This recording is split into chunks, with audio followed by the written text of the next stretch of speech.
ఉంటారు కాబట్టి అమరావతి అంశం అన్నది ఆయన ప్రస్తావించారు. ఎవరండి లేడీ డాన్? ఎవరండి? మీ ప్రాంతం అట.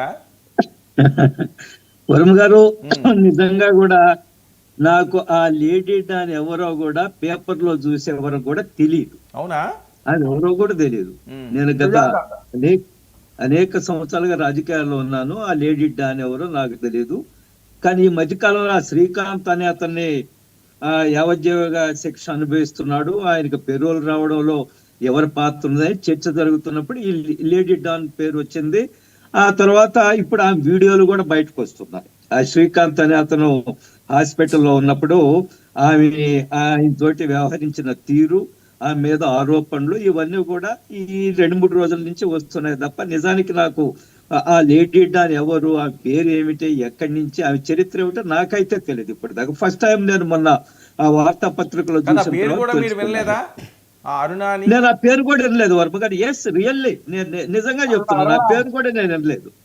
మాకు అటువంటి వ్యక్తుల మీద ఆలోచించి లేదా చర్చించే సమయం కూడా మాకు ఉండదు. ఆమె ఎవరో కూడా నాకు తెలియదు. కానీ ఈ 2-3 రోజులు ఈ జిల్లాలో చాలా మందికి తెలియదండి, నాకే కాదు, చాలా మందికి తెలియదు ఈ జిల్లాలో. ఆమెని ఆశ్చర్యపోయారు ఎవరా ఈమెని కూడా. కాబట్టి ఆమె చరిత్ర ఇప్పుడు ఈ గత 2-3 రోజుల నుంచి వార్తల్లో వస్తున్న సందర్భంగా తెలుస్తుంది. వీడియోలు బయటకు వస్తున్నాయి. వరుణ్ గారు వినిపిస్తుందా? వినిపిస్తుందండి, మాట్లాడండి.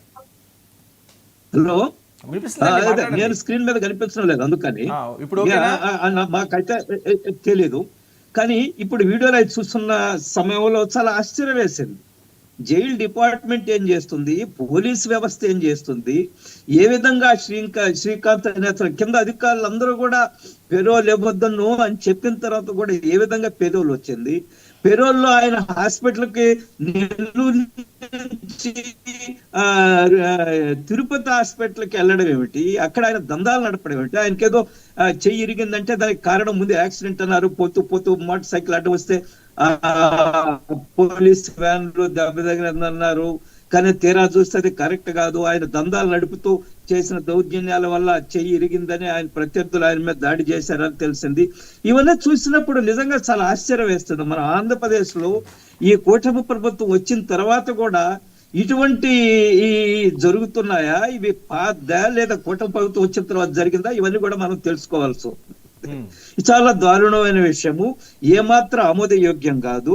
సమాజంలో ఇటువంటి వ్యక్తులకు ప్రాధాన్యత ఇవ్వడము, వారిని పెరోల్ మీద విడుదల చేయడం, ఇది నిజంగా కూడా నెల్లూరు జిల్లా ఒక కుదుపు కుదిపింది ఈ వార్తలు వచ్చిన తర్వాత, ఈ సంఘటనలు చూసిన తర్వాత.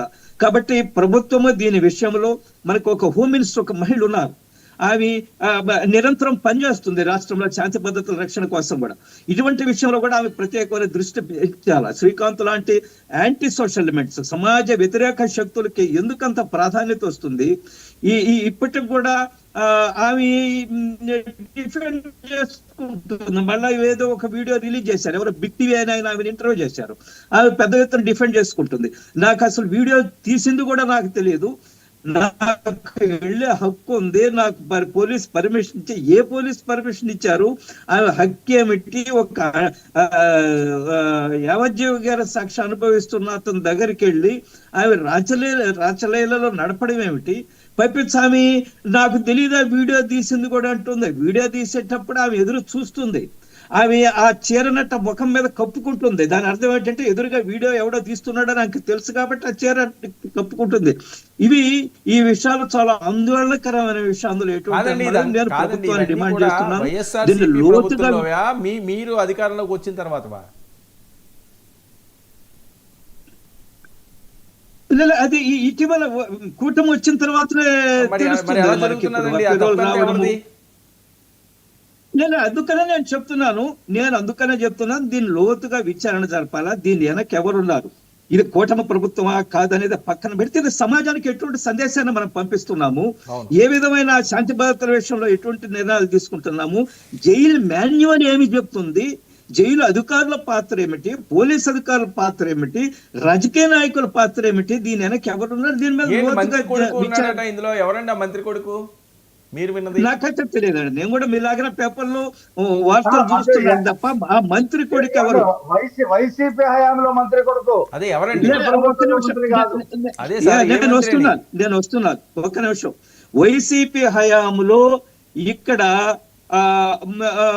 మంత్రులు ఉన్నారు. ఆ మంత్రులకి అంత పెద్ద కొడుకులు ఎవరు లేరు. అనిల్ కుమార్ యాదవ్ మంత్రి జిల్లా నుంచి, ఆయనకి అంత పెద్ద కొడుకు లేడు. గోవర్ధన్ రెడ్డి గారికి కొడుకులు లేరు, ఆయనకి 2 కూతుర్లే.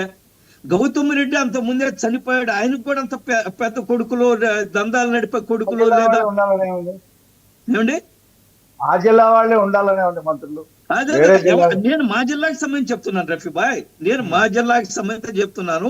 మిగతా ఎవరా ఏ జిల్లా మంత్రి కొడుక నాకైతే తెలియదు. నాకు ఆ విషయం తొందరలో బయటకు వస్తుందేమో చూడాలా. బట్ ఖచ్చితంగా పెద్ద ఎత్తున లక్షల రూపాయల చేతులు మారుంటాయి. లేకుంటే ఆయన దందాలు నడిపే అవకాశం ఏ విధంగా వస్తుంది? లేదా హాస్పిటల్ నెల్లూరు నుంచి తిరుపతి హాస్పిటల్కి ఏ విధంగా బాగోల్డ్ హాస్పిటల్ ఏదో ఏ విధంగా పగుళ్ళు, ఇవన్నీ కూడా లక్షల రూపాయలు చేతులు మారుంటే తప్ప ఇటువంటి వ్యవహారాలు నడవు. దీని మీద లోతుగా ట్రాన్స్ఫర్ అడిగేవారట. ఎస్ దందాలు నడుపుతుందని చెప్పారు నాకు వర్మ గారు. నేను ఎవరో కూడా నేను ఎప్పుడు చూడలే. ఇప్పుడు ఆ వీడియోల్లో చూడటము, వచ్చిన పరిస్థితి చూడడం తప్ప really I don't know who is she and what is her role in politics అనేది నాకైతే తెలియదు.